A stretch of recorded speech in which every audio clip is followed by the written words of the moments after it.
जी हैं हमारे स्टूडेंट जो BDCA का कोर्स यहाँ पे कर रहे हैं और वो एक स्पीच देना चाहते हैं, तो मैं प्लीज़ उनको बुलाना चाहता हूँ, स्टेज पे आए हो।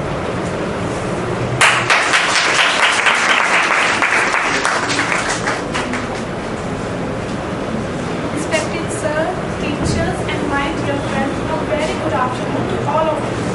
मैं आज एक ऐसे विषय पर आपके साथ विचार करना चाहती हूँ जिसका ध्यान बहुत कम जाता है, जैसे श्रवण के इस देश में क्यों चल रहे हैं वृद्धाश्रम। ये तो हम सभी मानते हैं कि संस्कृति, संस्कार और संयम बाध्यता की पहचान है और बुजुर्ग घर की शान।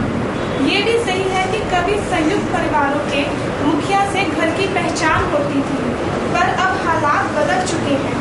जिस बुजुर्गों को हम घर की शान समझते थे, आज वे वृद्ध आश्रमों की शोभा बनते जा रहे हैं।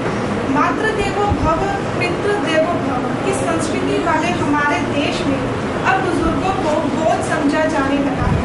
हालांकि कानून बनाकर बेसहारा बुजुर्गों को सम्मान तो दिलाया जा रहा है, पर कभी किसी ने ये सोचा है कि कानून के भय से अधिकार तो मिल सकता है, लेकिन प्रेम और विश्वास कहाँ से हासिल होगा।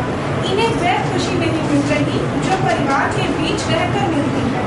ये भी कहा जाता है कि बुजुर्गों की सेवा से जो आशीर्वाद मिलता है वही अमूल्य संपत्ति है, पर इससे ये तात्पर्य नहीं कि सभी लोग बुजुर्गों का तिरस्कार करते हैं। इस हिंदुस्तान में माता पिता की सेवा और उनको ईश्वर के समान पूजा करने वाले परिवारों की कमी नहीं है। जैसे हमारे देश महान आदर्श मर्यादा पुरुषोत्तम श्री रामचंद्र जी का देश है। उन्होंने अपनी माता की आज्ञा के अनुसार 14 वर्ष वनवास में काट दिए। श्रवण कुमार, जिन्हें हम सभी जानते हैं, उन्होंने अपने अंधे माता पिता को वहंगी में बिठाकर सभी तीर्थों का यात्रा करवाई थी।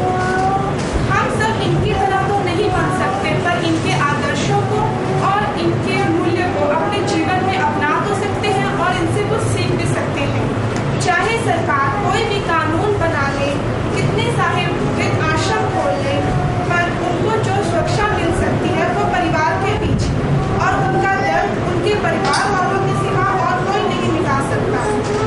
याद रखिए, श्रवण के इस देश की शोभा वृद्ध आश्रमों में आंसू बहाते नहीं, बल्कि पुत्र आदि के साथ कंधा मिलाकर चलने वालों के साथ है। इस टॉपिक का अंत में एक पोयम के साथ करना चाहूँगी। भूलो सभी को तुम, मगर माँ बाप को नहीं भूलो।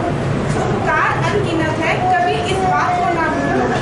पत्थर कई पूजे तुम्हारे जन्म की खातिर, पत्थर बनकर उनकी छाती कभी कुचलो नहीं। मुक्का निवाला दे जिन्होंने तुम्हें बड़ा किया, अमृत दिया तुमको, जहर उन पर